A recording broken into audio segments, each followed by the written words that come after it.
Les balances électroniques Tefal sont d'une grande précision. Elles font la tare automatiquement. Elles pèsent tout, les petites comme les grandes gourmandises. Balance électronique Tefal, le poids du péché exactement. Tiens, attends, je vais te montrer un truc. Regarde, t'as un zoom autofocus, télé grand angle, t'as une touche contre-jour, puis alors t'as une visée. Super. Ce que j'adore, c'est le côté compact. Tu vois, ça pèse rien, ça. Et si tu me le prêtais? Pentax, zoom 90. Friteuse super cool de Seb. Haute isolation, haute sécurité. Friteuse super cool de Seb. On ne peut pas se brûler. Seb, c'est bien.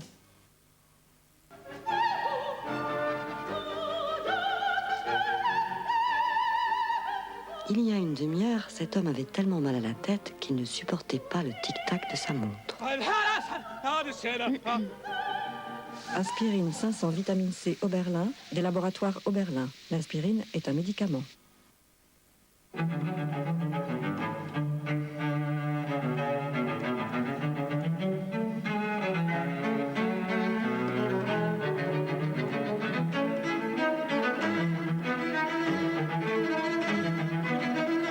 Les préservatifs préservent de tout sauf de l'amour.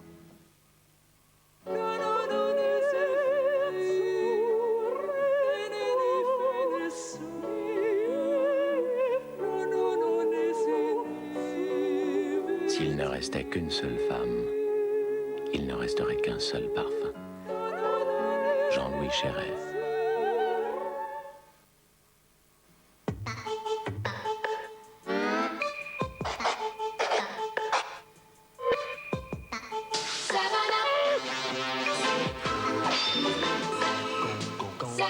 Seven Up, un point c'est tout.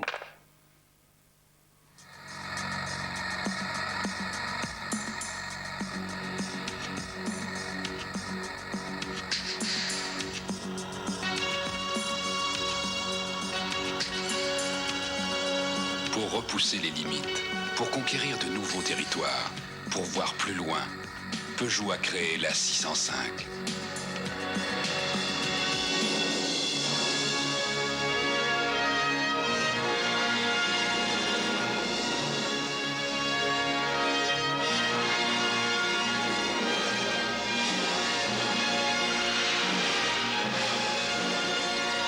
Peugeot 605, la volonté de voir grand. Moi, j'investis et je sais choisir les bons placements. Je souscris aux emprunts du Crédit Foncier. Aujourd'hui, le Crédit Foncier lance 2 emprunts, l'un à taux fixe, l'autre à taux révisable. Emprunt Crédit Foncier, soyez les premiers à en profiter.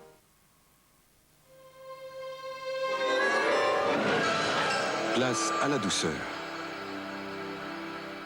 Ultra Glisse de Wilkinson. Wilkinson, armez-vous de douceur.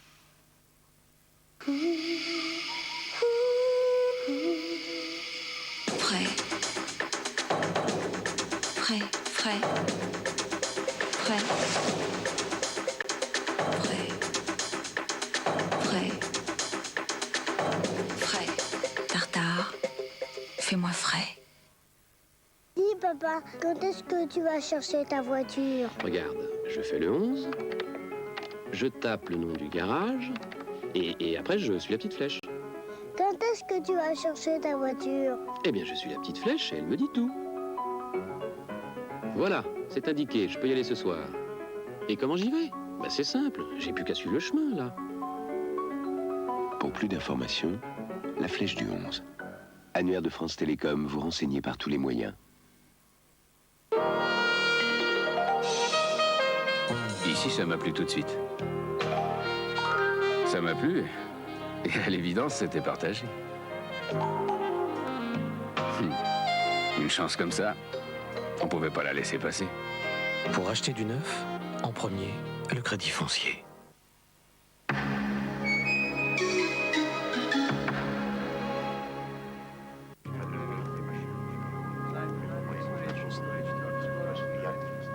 mission américano-soviétique sur les traces de Discovery, le vaisseau spatial disparu en 2001.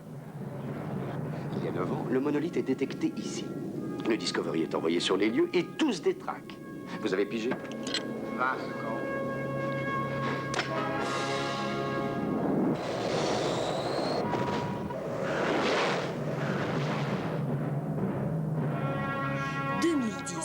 Une enquête sidérale dans l'univers glacé des étoiles, un film de science-fiction de Peter Iams avec Roy Scheider, mardi à 20h30.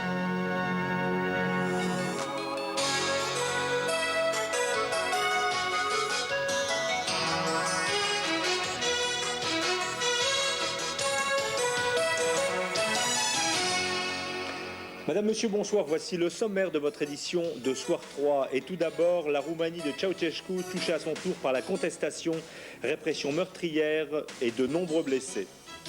Andrei Sakharov, inhumé près de Moscou, 20 000 personnes dont Mikhail Gorbatchev ont rendu hommage au prix Nobel de la paix.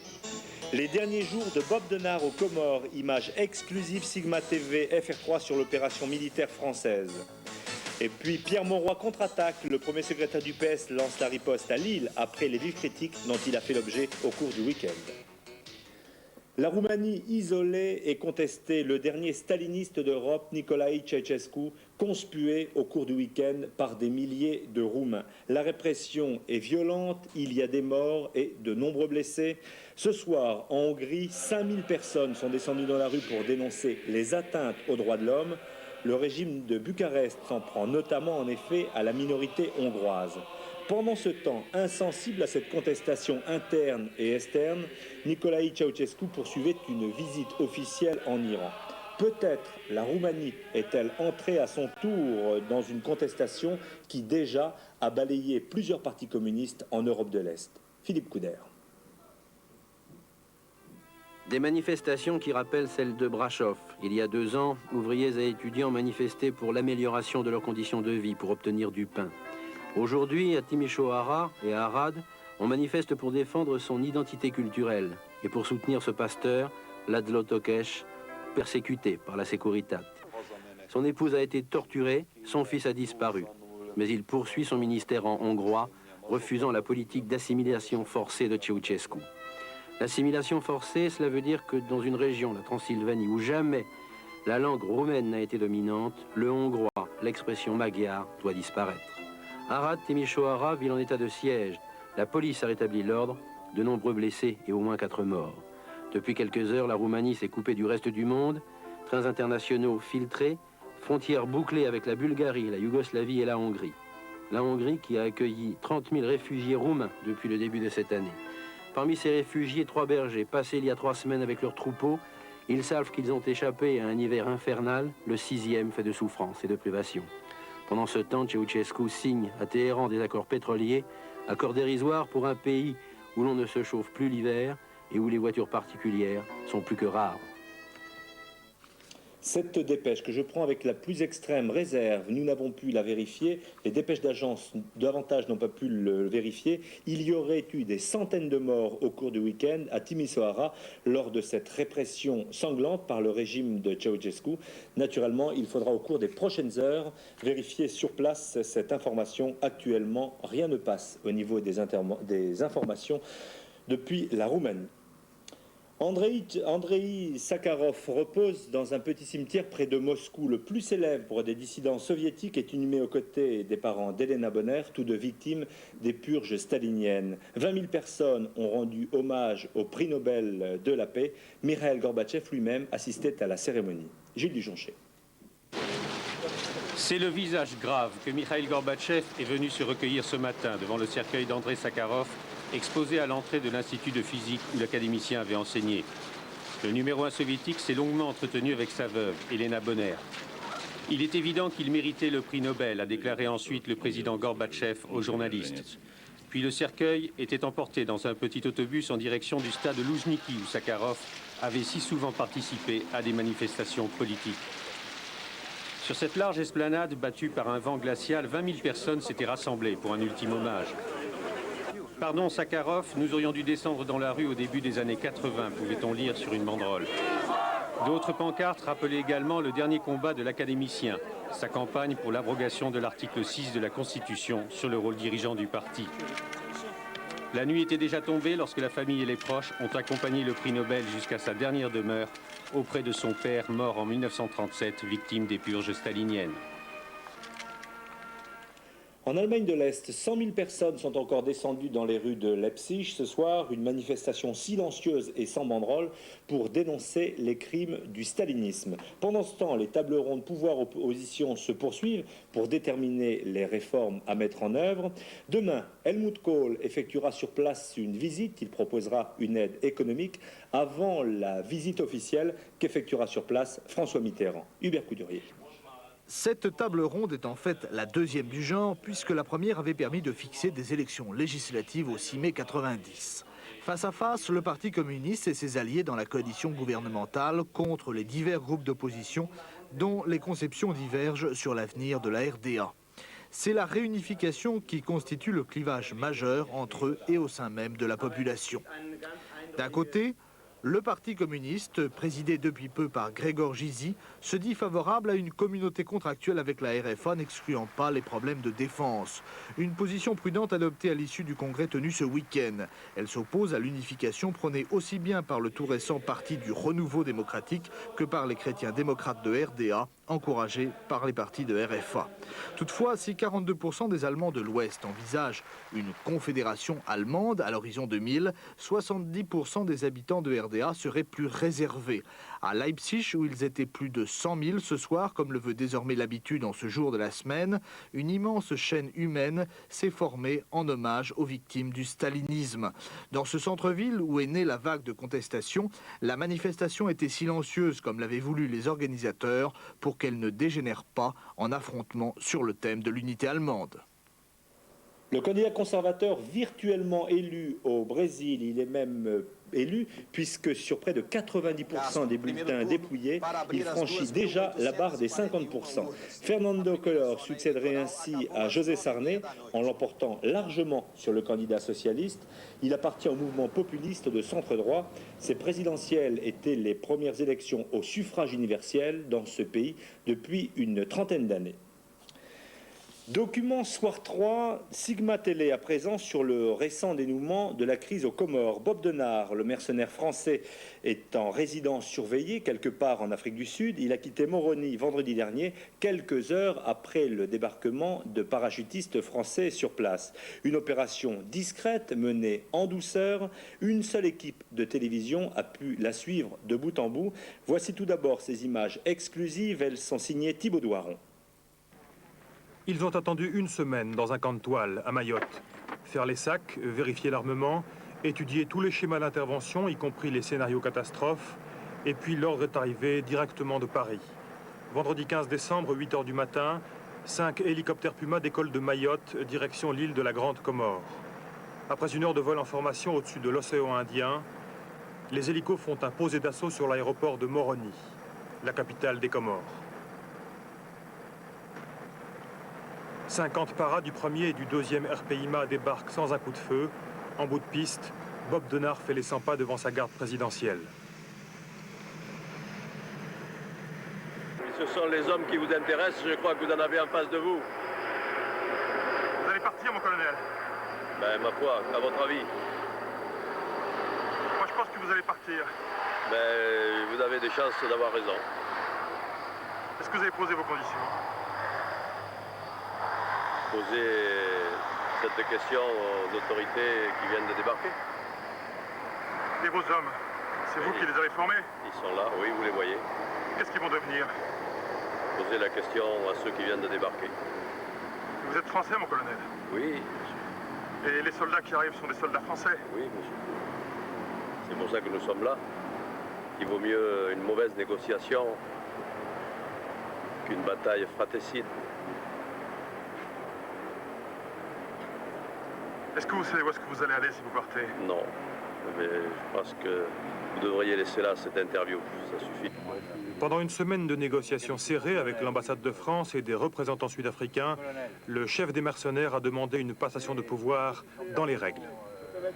Garde présidentielle en commandement. Repos. Il espérait quitter son royaume avec les honneurs. Il n'obtient rien. Pas même le salut militaire que les Français lui refusent. Les ordres de Paris sont formels. Bob Denard est déçu, tout juste sauve-t-il les apparences. Un avion sud-africain l'attend déjà. Le temps de quelques formalités, de réunir ses hommes, charger les archives. Et le plus célèbre des affreux s'envole vers Johannesburg. Alors Thibaut Douaron, vous avez donc suivi ce voyage tout à fait exceptionnel jusqu'en Afrique du Sud. Que va devenir Denard, à votre avis? Écoutez, quand j'ai quitté Johannesburg hier soir, Denard était encore en résidence surveillée et les autorités sud-africaines ne cachent pas qu'elles ne comptent absolument pas garder Bob Denard en Afrique du Sud. Son séjour, à mon avis, risque de se compter en jours, si ce n'est en heures. Il pourrait être inquiété quelque part par la justice? Il peut être inquiété par la justice dans la mesure où il est accusé en France, au minimum, d'association de malfaiteurs pour le coup d'État qu'il a tenté au Bénin en 77. Est-ce qu'il a touché de l'argent dans le cadre de cette négociation? Est-ce qu'il est parti avec un trésor de guerre en quelque sorte? Écoutez, là vous touchez au plus secret. Quand j'ai quitté Moroni, les Sud-Africains m'ont parlé de 40 millions de francs. À Paris, on parle plutôt de 30 millions de francs. Une chose est sûre, c'est que Denard a touché de l'argent, disons entre 30 et 40 millions de francs, un beau trésor de guerre pour un mercenaire. Merci Thibaut et bravo pour ce coup professionnel. Merci. En France, dans l'actualité politique, contre-offensive de Pierre Mauroy au lendemain d'un week-end meurtrier. Tour à tour, les amis de Jean-Pierre Chevènement et Jacques Delors s'en sont pris au premier secrétaire du PS. À l'évidence, les débats sont engagés à 4 mois du congrès du PS et c'est de Lille, symboliquement, que Pierre Mauroy a engagé la réplique. C'est de sa forteresse lilloise que Pierre Mauroy a voulu allumer les contre-feux. Dans cette fédération qui jouait un rôle essentiel pour la reconstruction du PS autour de François Mitterrand. Loin de souffler sur les braises, le premier secrétaire s'est employé en ce lieu symbolique à calmer le jeu après les phrases incendiaires du week-end. J'observe que le parti est agressé. Certains lui reprochent des divisions qui sont créées par ceux-là même qui les dénoncent. Je ne participe d'aucune manière à ce petit jeu. Pierre Mauroy, qui s'apprêtait après le dernier comité directeur à rédiger une motion de synthèse pour réconcilier Laurent Fabius et Lionel Jospin, va devoir se réconcilier à son tour avec Jean-Pierre Chevènement. Tâche difficile. Pierre Mauroy maintient sa proposition de réduction des crédits militaires. Si l'idée fait son chemin, elle peut gêner Jean-Pierre Chevènement au congrès de Rennes.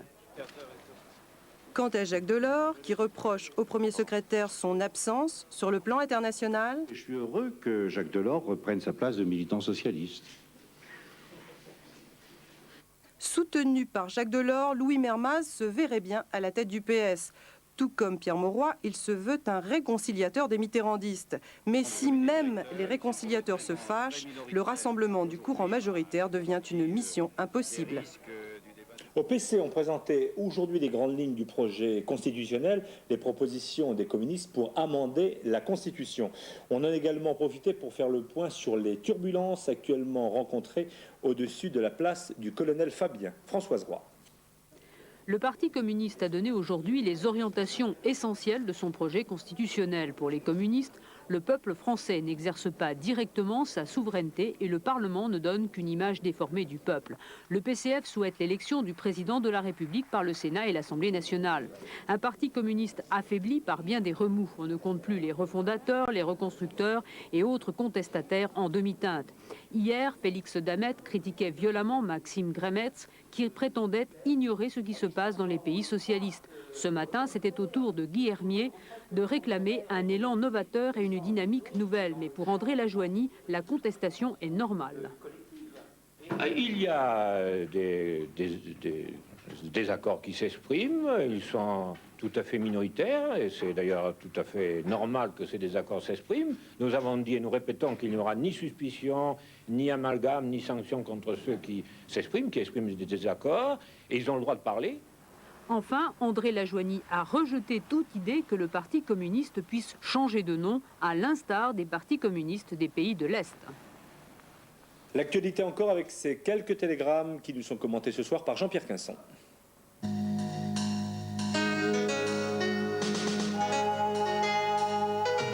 Coup d'éclat cet après-midi à Toulon au cours d'une confrontation générale à propos de l'affaire Canson. Joëlle Penel, la principale accusée, a décidé de regagner sa cellule avant la fin des débats. Selon ses avocats, c'est l'absence du ministre Jack Lang, pourtant convoqué par le juge d'instruction, qui aurait motivé cette attitude. Bernard Foissé, vice-président de la Chambre de commerce et d'industrie de Meurthe-et-Moselle, a été inculpé et écroué ce soir à Épinal dans le cadre de l'enquête sur le trafic de fausses factures à Nancy. Cette décision fait suite à celle déjà prise vendredi dernier d'incarcérer Jacques Gossot, le maire de Toul. Présentation aujourd'hui par la RATP d'un groupe d'intervention spécialisé dans la prévention des actes de délinquance dans le métro parisien. Le GIPR, c'est le nom de ce groupe, comptera 60 agents non armés mais munis de matraques et experts en arts martiaux. Les premiers membres du groupe commenceront leur ronde sur le réseau à partir du 2 janvier prochain.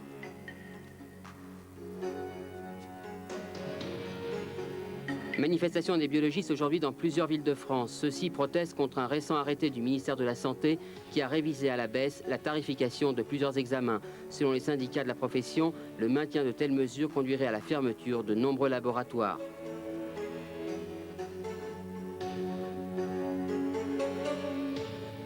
Remise ce soir à Paris par Jack Lang des Grands Prix nationaux 89 à une vingtaine d'artistes et d'intellectuels, parmi lesquels Bertrand Blier pour le cinéma ou l'écrivain Michel Legui pour la poésie. Chaque lauréat a reçu une œuvre originale du peintre Pierre Alechinsky.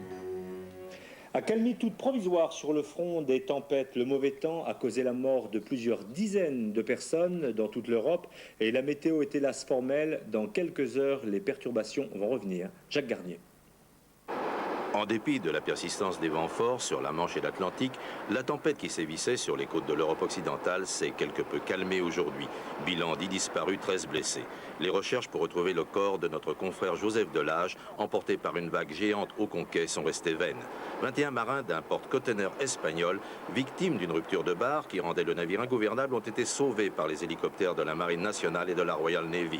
5 des 6 membres d'équipage d'un cargo irlandais qui avait coulé à l'ouest de la Bretagne ont été également sauvés par les pilotes de l'aéronaval. Sur le littoral, il n'y a pas eu de victimes, mais le pays bigoudin n'a pas été épargné par des vents soufflant à plus de 150 km/h. Une digue de protection a été pulvérisée dans l'île de Saint. À Rivedoux, dans l'île de Ré, un centre de vacances de la Marine nationale a été entièrement dévasté. Dans les Pyrénées-Atlantiques, des incendies attisés par de violentes rafales ont ravagé plus de 700 hectares près de Cambo-les-Bains. En Europe, le bilan est également lourd. Plus de 15 disparus en Angleterre et 20 au nord-ouest de l'Espagne. Un navire de pêche avec 11 hommes à bord est porté manquant au large des côtes galiciennes. Selon les prévisions du centre météo de Bresguy-Pavas, les intempéries pourraient reprendre sous les prochaines heures. La chronique boursière avec tout d'abord cette mauvaise nouvelle. Nous allons payer le crédit plus cher, 11% au moins, conséquence d'une remontée des taux de la Banque de France. Bien entendu, les boursiers n'apprécient guère ce type de nouvelles. Résultat, l'indicateur instantané chutait de 0,2%. Martine Thiébaut. Rien ne va plus sur les marchés financiers. À Paris, la hausse surprise des taux d'intérêt français a pour le moins jeté un froid. Forte baisse des obligations, un moindre mal sur les actions, mais grâce à un bon début de séance à Wall Street. Or, par la suite, ça s'est gâté à Wall Street.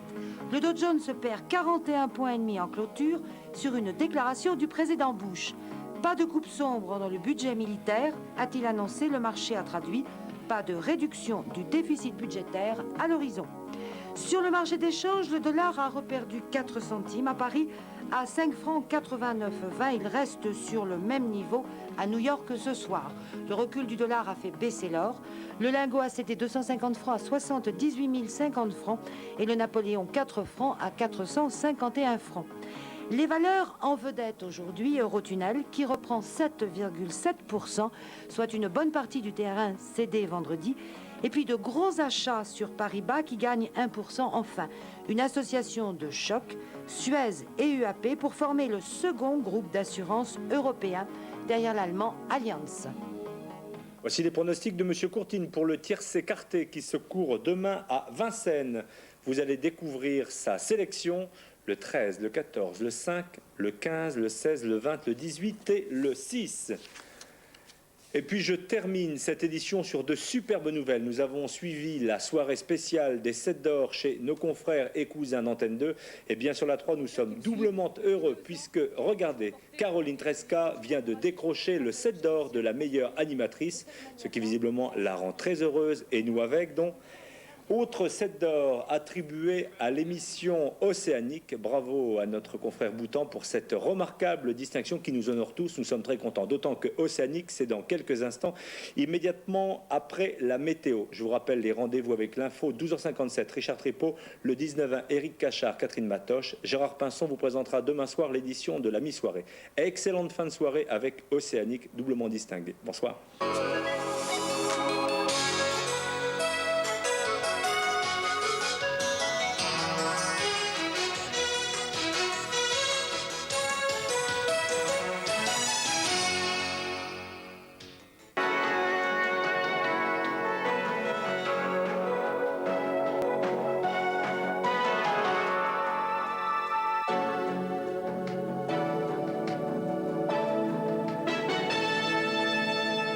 Bonsoir, demain nous aurons droit à une accalmie, un rafraîchissement temporaire. Cette dépression va s'éloigner vers le nord, mais elle sera très rapidement remplacée par cette autre dépression. En fait, la façade ouest du pays se retrouvera sous l'influence de cette perturbation dans l'après-midi. Et c'est cette perturbation qui renforcera les vents à nouveau. Demain matin, sur l'est, temps couvert, avec des pluies qui seront localement fortes sur le relief. Neige au-dessus de 1600 mètres. La tramontane va se lever et dégager le ciel du Languedoc-Roussillon, 60 km/h en vent moyen.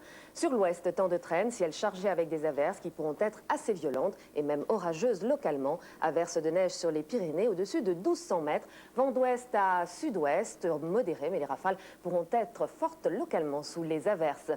Pendant quelques heures, la France va connaître une accalmie. Les éclaircies seront de retour et le vent faiblira. Et puis dans l'après-midi, arrivée de la nouvelle perturbation sur la façade ouest. Le ciel se couvrira, il y aura de la pluie. Les vents de sud-ouest se renforceront à nouveau jusqu'à 70 km/h en vent moyen.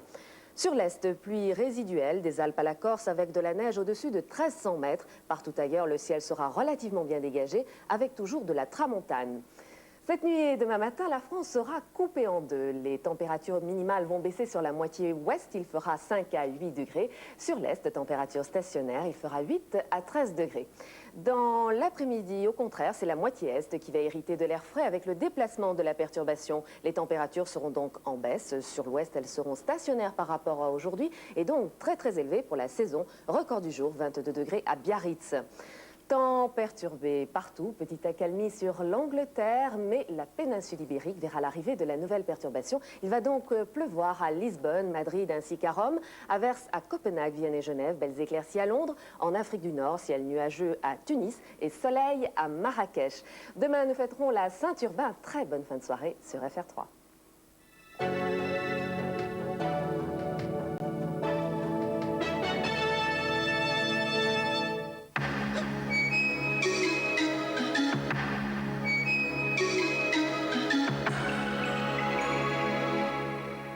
C'est une chanson.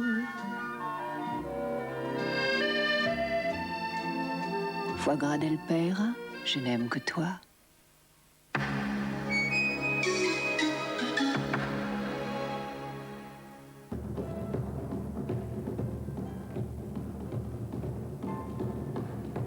La formidable histoire de la naissance des droits de l'homme à l'Assemblée nationale par une nuit orageuse.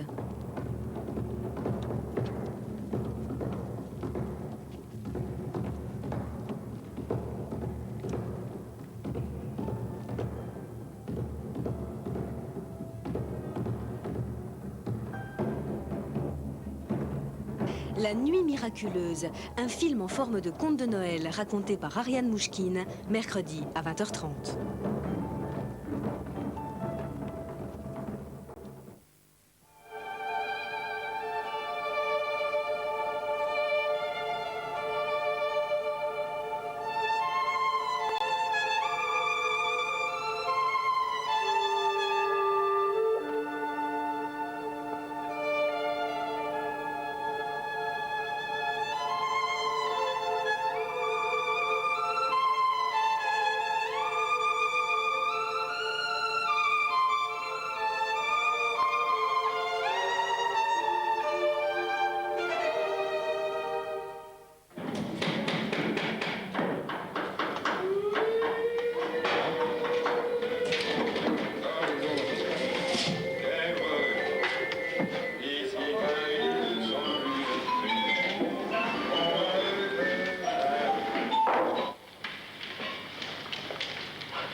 Nous souhaitons du bonheur pendant ces 5 semaines. Et il y a déjà parmi les techniciens des gens qui sont nos amis, qu'on retrouve. Il y en a qu'on va découvrir. C'est de bonheur, découvrir et se retrouver. Tous les gens qui sont ici ont déjà beaucoup travaillé pour ce film. Je crois qu'ils ont été heureux dans cette préparation et je souhaite que nous soyons tous heureux pendant le tournage, même s'il va être difficile, rapide et même si parfois vous me voyez faire des erreurs ou hésiter. Si vous me voyez faire des erreurs, dites-le moi. Et si je sais que c'est moi qui ai raison, je suis assez têtue pour résister. Et je suis aussi assez, je crois, humble pour écouter. Voilà. Et voilà. Et puis, je pense quand même qu'on raconte une histoire très importante. Et je suis heureuse qu'on ait quand même réussi à pouvoir la raconter, cette histoire, avec vous. Voilà. Allez, au travail.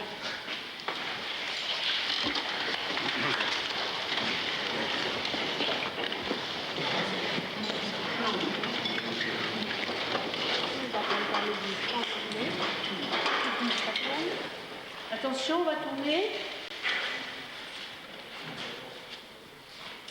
Silence, s'il vous plaît. Silence. Moteur. Moteur. Annonce. Caméra de Francis Cachemire. Il y a encore 100 ans, comment dire, au Portugal. Oui, puissions-nous être, encore une fois, toute une année, dans notre atelier, comme des chercheurs de secrets, des potiers divins, à appeler les dieux, les sorcières, nos grands-mères, l'art et ses mystères.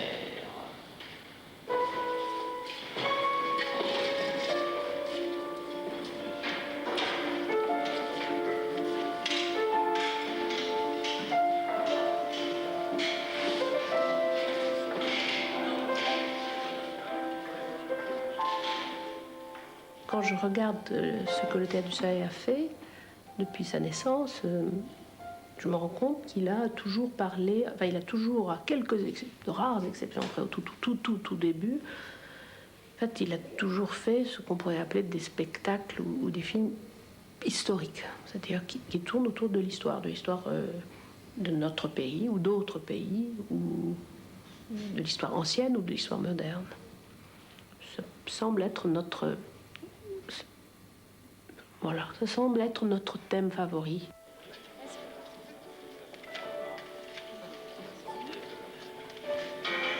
Est-ce que c'était bien ça Ça a commencé par une demande de Bernard Fèvre d'Arcier, qui était à ce moment-là conseiller culturel auprès du président de l'Assemblée nationale, et qui, bon, je crois souhaitait que l'Assemblée nationale fasse un geste pour son bicentenaire, parce qu'après tout, c'est quand même avant tout le bicentenaire de la représentation nationale. Bon, moi, nous n'avions pas l'intention de faire quelque chose de particulier pour ce bicentenaire. La seule chose parce qu'il y avait eu des propositions depuis 3 ans, évidemment. Bon, la seule chose que j'avais évoquée à un certain moment, c'était effectivement ce débat sur les droits de l'homme, que je trouvais très... Parce qu'on connaît les articles des droits de l'homme, mais on ne sait pas le travail que ça a supposé. Alors bien entendu, c'était la Déclaration des droits de l'homme maintenant. Donc comment arriver à lier, il y a 2 siècles, le XVIIIe siècle et le contemporain? Là aussi, énorme difficulté. Alors elle a inventé l'idée qu'on lui a donnée un peu parce qu'on a fait une exposition dans l'Assemblée nationale. Et pour la première fois, les citoyens pouvaient rentrer dans l'Assemblée librement. C'est une exposition qui a eu beaucoup de spectateurs. Elle s'est dit, mais pourquoi ce ne serait pas le départ du film? On imagine que nous sommes à la fin de l'année 1989, en hiver, parce qu'un conte de Noël, bien entendu, doit y avoir de la neige. Et on démonte cette exposition. Et au moment où on la démonte, tous ces personnages qui auront servi à cette évocation ressuscitent et se réaniment, comme dans les contes.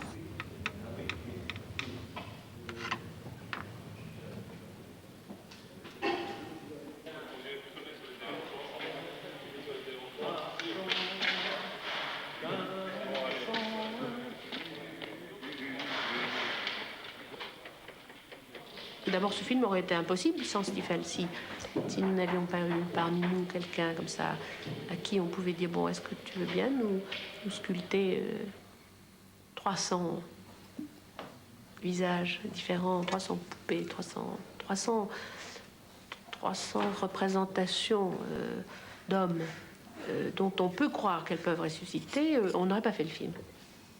Je crois que l'idée ne m'en serait même pas venue, voilà, en fait. Hein. C'est-à-dire que si j'ai eu cette idée-là, c'est parce que je sais qu'il y a Stifel. Autrement, je n'aurais pas eu cette idée. Parce que j'aurais pas eu immédiatement quelqu'un à qui dire tu veux bien, on y va, ça te plaît.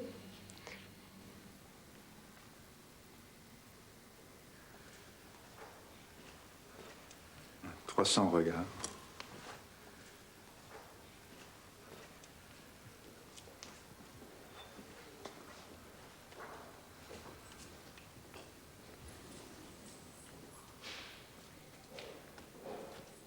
Plus la matière en cire. Alors ça représente bien la chair. Hein. C'est une matière qui est très proche de la chair. C'est ce qui est... Parce qu'ils ne sont pas encore en vie. Hein. Mirabeau, c'est un personnage illustre. Alors là, ce qui est intéressant, c'est que Mirabeau, c'est pas comme on le connaît, à la limite, c'est comme le comédien l'a vu. Et c'est le visage du comédien. Alors, on peut le...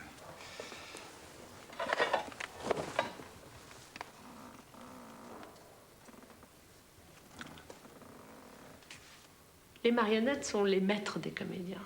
Je le pense, très sincèrement. D'ailleurs, si vous voulez, au Japon, par exemple, il y a les comédiens de kabuki, entre autres, au début de cette forme, allaient, comme les pièces étaient communes au bunraku, qui est l'art de la marionnette, un des arts de la marionnette japonais. Les grands dramaturges écrivaient d'abord pour les marionnettes, puis ensuite pour les comédiens. Et puis, peu à peu, ce sont les mêmes pièces qui ont été prises. Mais les comédiens allaient voir répéter les marionnettes pour leur ressembler. Pourquoi? Pour échapper au réalisme, tout simplement. Tout simplement pour ça. Et pour trouver des formes, pour trouver une forme. Donc, pour nous, le fait que cette résurrection des poupées ait donné aux comédiens une exigence aboutie ou non d'ailleurs, parfois pas tout à fait aboutie, parfois aboutie, de forme de jeu,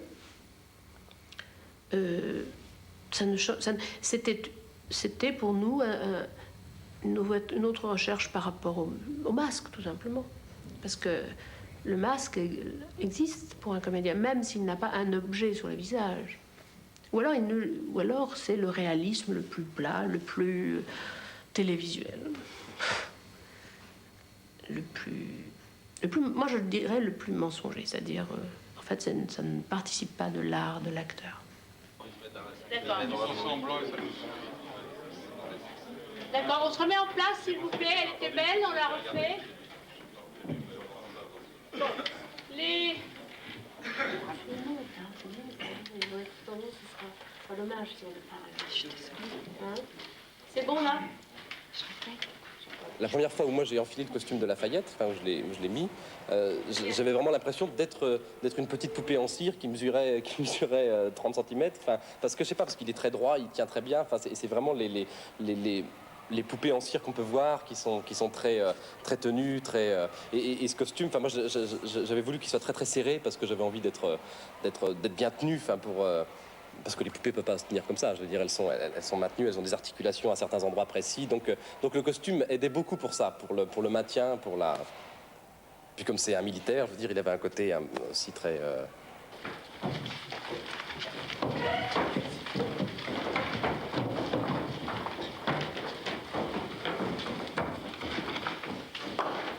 J'ai cru qu'il convenait qu'une déclaration vous fût proposée par un homme à qui l'expérience et les travaux ont permis d'avoir un avis.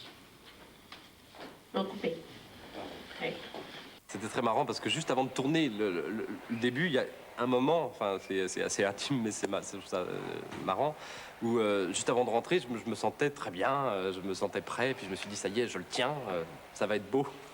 Et puis au moment de rentrer, ça a été la catastrophe parce que justement j'ai dû avoir ce péché d'orgueil, d'avoir l'impression de maîtriser la chose et c'est après m'être bien rétamé que j'ai pu recommencer à vraiment travailler.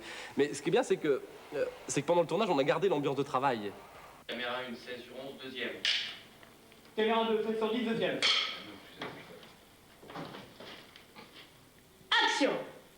J'ai cru qu'il convenait qu'une déclaration vous fût proposée par un homme à qui quelque expérience et quelques travaux dans la carrière de la liberté ont donné la chance d'avoir quelque avis.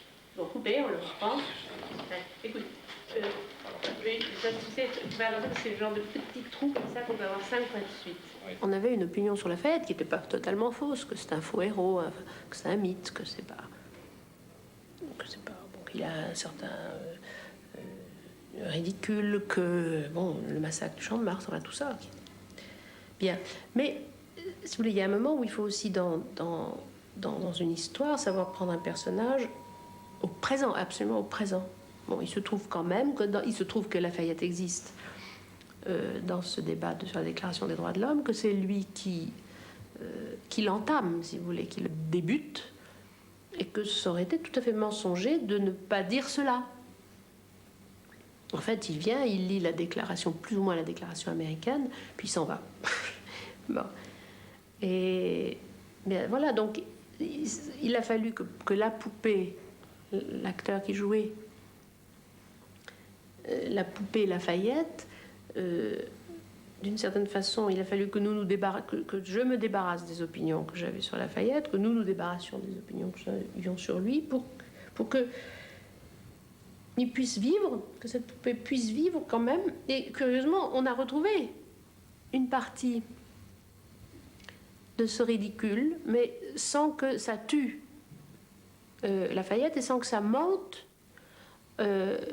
soit en exagérant son rôle, soit en le niant totalement. C'est très beau, c'était très beau, on l'a refait et on a une chance de faire notre travail. Allez, non, répète pas, on tourne. Et à partir de non à l'appel nominal. Silence. Est-ce que tout le monde est prêt? Le moteur est parti. Attention, tout le monde est prêt? Chut. Est-ce que vous êtes prêts? Oui, Hervé? Oui. Ok. Arrête, bah,